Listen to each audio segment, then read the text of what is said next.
मित्रों, मैं आप सभी का हृदय से स्वागत करता हूं।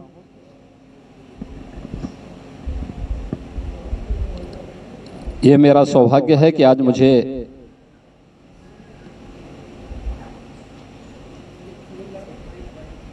भदोही जनपद में जो अपनी बेहतरीन हस्तशिल्प के लिए जाना जाता है, यहाँ जनपद के विकास कार्यों का यहाँ के माननीय जनप्रतिनिधियों के साथ में समीक्षा करने का अवसर प्राप्त हुआ है। मुझे बहुत अच्छा लगा कि जो कारपेट उद्योग आज से 10 वर्ष पहले बहुत खराब स्थिति में था, आदरणीय प्रधानमंत्री मोदी जी की प्रेरणा से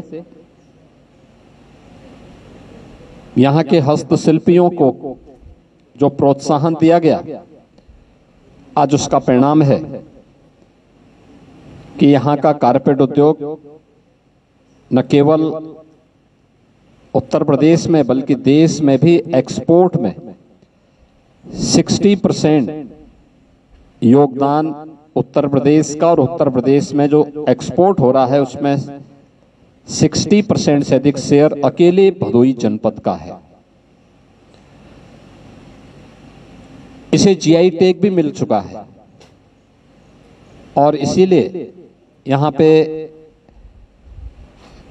कारपेट एक्सपो मार्ट भी बनाने में केंद्र सरकार ने और राज्य सरकार ने अपना योगदान दिया है। इसके उद्यमियों और हस्तशिल्पियों के लिए अन्य अनेक कार्यक्रम स्थापित करने के कार्य भी यहाँ सरकार के स्तर पर प्रारंभ हुए हैं और आज उन्हीं सब की समीक्षा करने के लिए मैं यहाँ पे आया हूँ, जिसके कारण भारत के इस प्राचीन हस्तशिल्प को हम और प्रोत्साहित कर सकें और भी उसको सहयोग कर सकें और उसे अंतर्राष्ट्रीय मार्केट में एक नई पहचान और प्रभावी ढंग से दे सकें। जनपद के विकास से जुड़े हुए कुछ प्रमुख कार्यों को लेकर के भी आज यहाँ पे चर्चा हुई है। खासतौर पर मैंने यहाँ के डिस्ट्रिक्ट हॉस्पिटल को देखा है।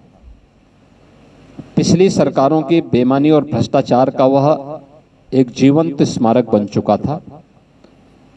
हम लोगों ने फिर से उस कार्य को यहाँ पे प्रारंभ किया है और 50 बेडेड एक क्रिटिकल केयर का भी एक नया सेंटर भी यहाँ पे स्थापित करने के कार्य को मैंने यहाँ पे निरीक्षण किया है।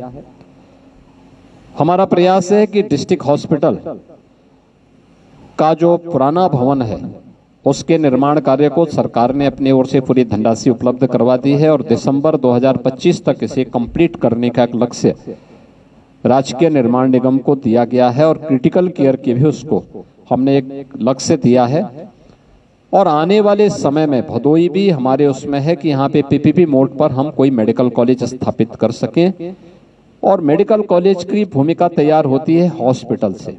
उसके पास 300 बेडेड हॉस्पिटल की सुविधा हो, ये उसी के लिए तैयारी की जा रही है। जैसे ये तैयारी हो जाती है तो फिर हम लोग इसको उधर ले जाने में हमें सफलता प्राप्त होगी। दूसरा, भदोही जिला एक ऐसा जिला है जिसमें अपनी हस्तशिल्प से प्रदेश और देश को पहचान दिलाई। तो अब केंद्र और राज्य सरकार ने अपने स्तर पर उस हस्तशिल्प को तो प्रोत्साहित किया ही, लेकिन हमारे जनप्रतिनिधि लगातार मांग कर रहे थे काशी नरेश पीजी कॉलेज, जो गवर्नमेंट पीजी कॉलेज है, मैंने लैंड की रिक्वायरमेंट वहां की मांगी है। कृषि संकाय वहां बन चुका है, उसमें मैन पावर तो हम उपलब्ध करवा ही रहे हैं, लेकिन मैंने जिला प्रशासन से पूछा है कि अगर उसके पास 50 एकड़ से अधिक लैंड है तो हम उसको एक स्टेट यूनिवर्सिटी के रूप में भी यहाँ पर फिर उसको आगे बढ़ाने का कार्य करेंगे और एक बड़ी उपलब्धि जनपद भदोही के लिए यह होगी। इसके अलावा सीतामढ़ी के पास खासतौर पर यहाँ पर डेगुरपुर में गंगा नदी में एक ब्रिज निर्माण की मांग जनप्रतिनिधियों ने की है, उसको तात्कालिक रूप से हम स्वीकृति दे रहे हैं।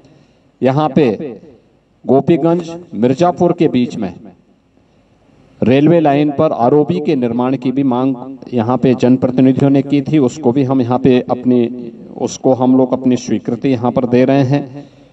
मुख्यालय पे एक ऑडिटोरियम के निर्माण का कार्य, वो पहले से स्वीकृत छोटा सा है, लेकिन उसके बड़ा बनाने के लिए मैंने मल्टीपर्पज हॉल के रूप में उसका प्रस्तावित किया है। उसको भी जनपद मुख्यालय में अधिकारियों और कर्मचारियों के लिए आवासीय सुविधा, इसको भी हम प्राथमिकता के आधार पर आगे बढ़ाने का कार्य कर रहे हैं।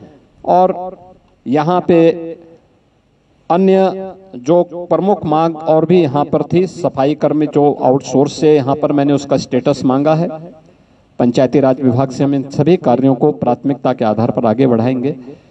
जनपद के सभी मार्ग, खासतौर पर जिला मुख्यालय से जो जोड़ने वाले मार्ग हैं, इन मार्गों की कनेक्टिविटी को तेज करने, अच्छा बनाने, यहाँ पे जो मिनी स्टेडियम हम लोगों ने पहले से स्वीकृत किए हैं उसको भी हम प्रभावी ढंग से आगे बढ़ा सकें, इसके लिए भी हमने आज यहाँ पर आवश्यक निर्देश जारी किए हैं। जिला अच्छी दिशा में आगे बढ़ रहा है और मुझे विश्वास है कि मोरवा नदी को जिला प्रशासन की ओर से जनप्रतिनिधि और जन सहभागिता के माध्यम से उसके पुनरुद्धार का कार्य किया जा रहा है। वरुणा यानी माँ गंगा के साथ साथ वरुणा नदी और मोरवा नदी, मोरवा ये वरुणा नदी की सहायक नदी है।